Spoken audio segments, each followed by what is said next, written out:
Baik. Dan telah kita jelaskan pula jenis yang berikutnya, bahwa terkadang satu kalam zahirnya insya, tapi yang dimaksud adalah khabar, dalam artian bisa disifati dusta atau benar. Dan terkadang al-kalam sebaliknya, ya, bahwa al-kalam tersebut zahirnya khabar, tapi ternyata yang dimaksud adalah al-insya.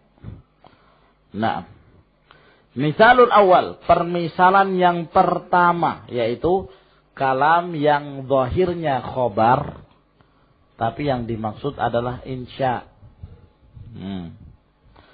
Contohnya, qauluhu ta'ala, firman Allah subhanahu wa ta'ala dalam surah Al-Baqarah ayat 228.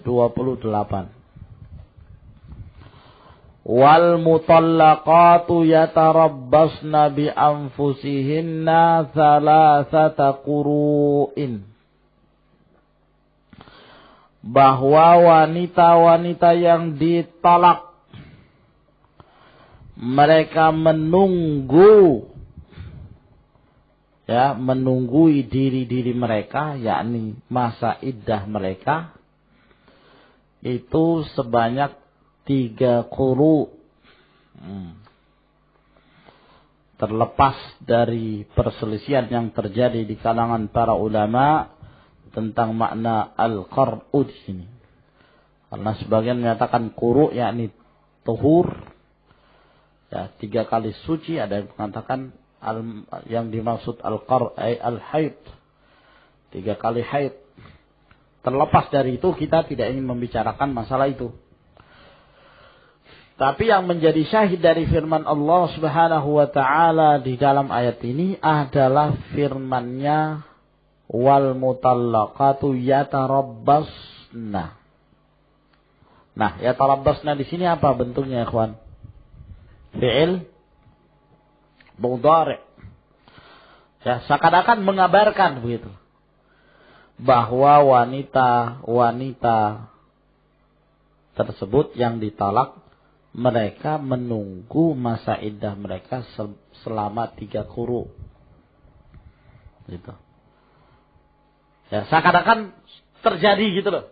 Ada suatu kejadian lalu kita mengabarkan bahwa wanita-wanita yang ditolak ini, mereka menunggu masa iddah mereka selama 3 quru. Seakan-akan kita mengabarkan. Sehingga orang memungkinkan bagi mereka untuk menyatakan pada yang mengabarkan ini apa? Kamu dusta atau kamu benar, jujur. Ya.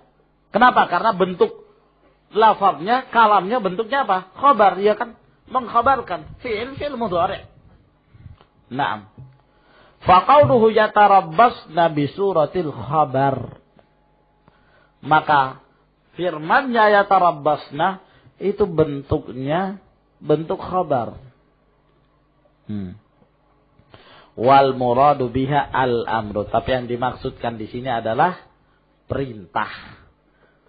Maksudnya, wahai para wanita-wanita yang ditolak, jika mereka itu ditolak, menunggulah masa iddah kalian selama 3 quru. Jadi maknanya di sini adalah tarabbasna. Wahai wanita-wanita yang ditolak, tunggulah kalian masa iddah kalian selama 3 quru. Bisa difahami, kawan? Ya. Jadi walaupun bentuknya di sini fi'il mudhari', tapi yang dikehendaki dan maksud hakikat dari lafaz ini adalah amr, perintah. Ya, bahwa wanita itu tidak boleh kurang dari 3 quru dalam masa iddahnya ketika dia ditolak. Paham ya, kawan? Bisa difahami? Nah, apa faedahnya? Ya. Kenapa bentuknya bentuk khabar yang dimaksudkan adalah insya?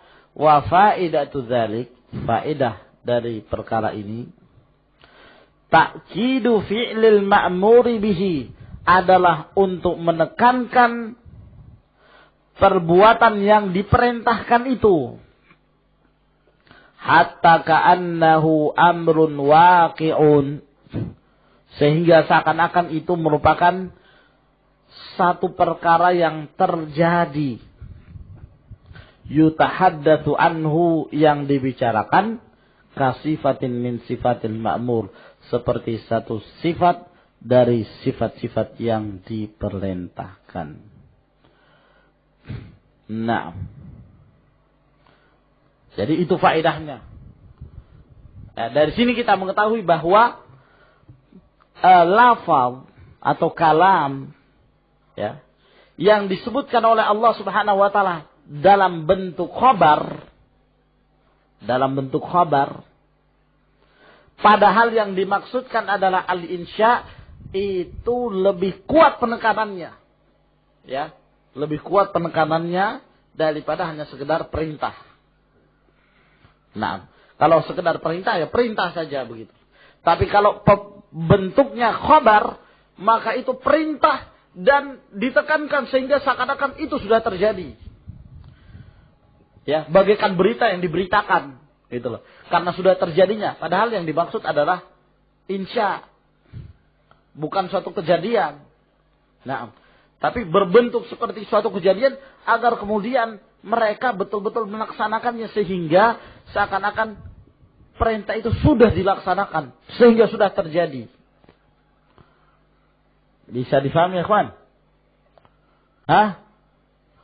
Nah, itu yang dimaksud dengan khabar. Yang dimaksudkan adalah al-insya, ya, sehingga kita mestinya berpandai-pandai melihat kepada lafaz-lafaz yang terdapat di dalam Al-Quran tersebut. Ya, terkadang ada yang bentuknya khabar yang dimaksudkan insya, atau sebaliknya. Wa mithalul aks, permisalan sebaliknya, yaitu apa? Suatu kalam yang kalau kita melihat kalam itu insya, kenapa? Ada perintah. Atau misalnya bentuknya larangan. Tapi sebenarnya yang dimaksudkan adalah pengkhobaran.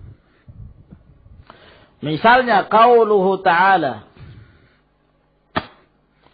firman Allah Subhanahu wa ta'ala, wa qala alladhina kafaru lilladhina amanu, berkata orang-orang kafir kepada orang-orang yang beriman, ittabi'u sabilana wal nahmil khatayakum,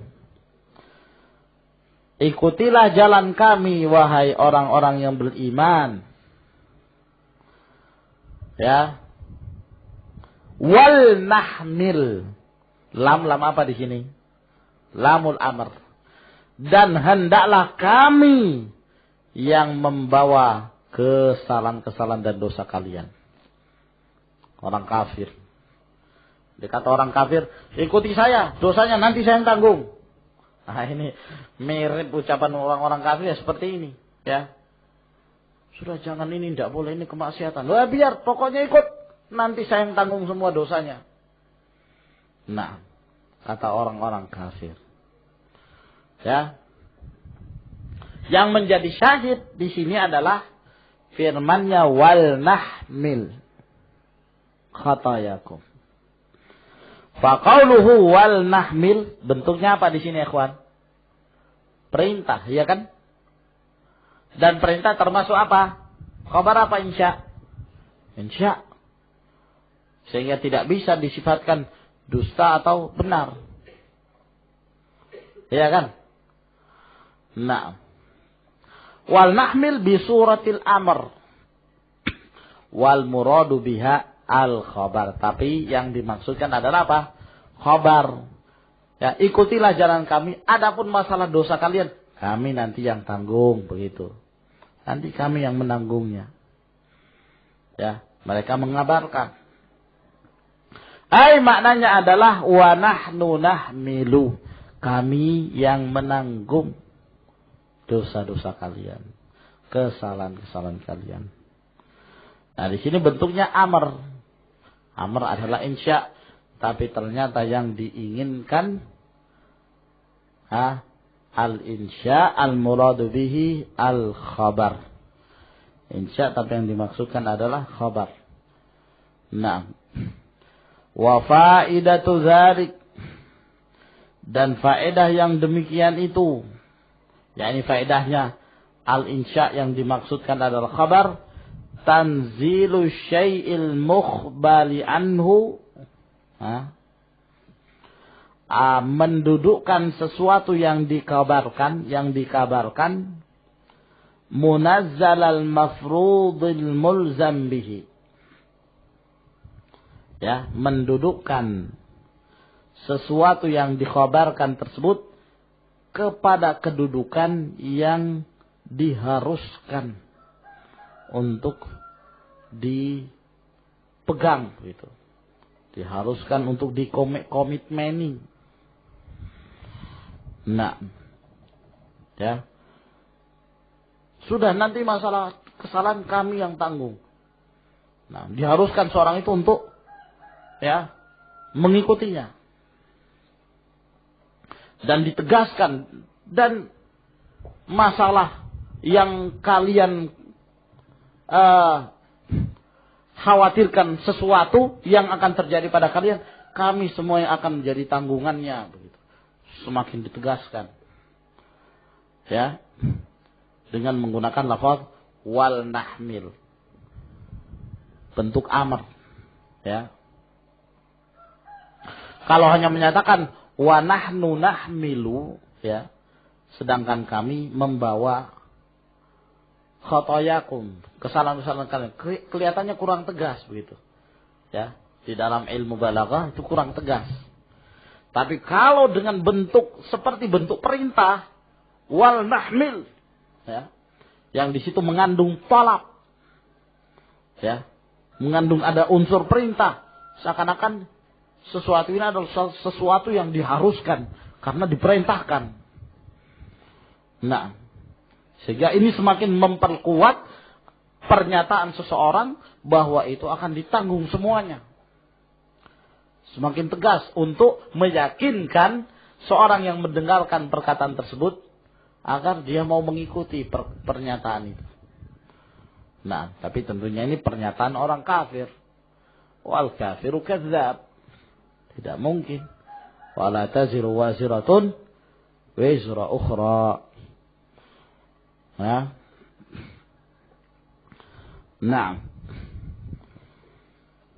Dan pembahasan ini juga itu lebih terkhusus dijelaskan dalam ilmu balaghah. Fahimtum ya ikhwan? Baik. Sekarang makna al-kalam ditinjau dari sisi yang lain. Ya. Ditinjau dari al-kalam tersebut secara hakikah, secara majaz. Ya. Mungkin tentang masalah majaz kelihatannya sudah di bahasa Indonesia kan, iya kan? Istilah majaz. Kalau bahasa Indonesianya apa, ikhwan? Kata kiasan, itulah. Majaz, ya mirip. Ya. Dalam bahasa Indonesia kita mengenal ada majaz apa? Hiperbola, ada majaz personifikasi, ada majaz parabola. Ada? Oh, enggak ada. Apa? Majaz metafora. Khairan insyaallah. Seperti contohnya apa ya, ikhwan? Nyur melambai-lambai. Iya. Itu majaz apa itu?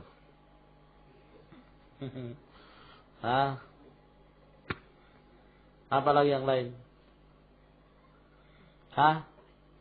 Ini rendah, ini bahasa Indonesianya rendah ini. Apa? Singa lahir.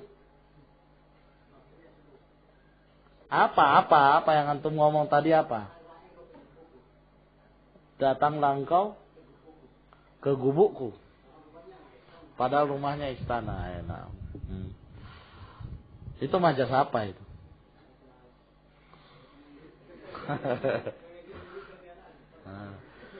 Ada majas mengecil-ngecilkan keadaan ya akhi.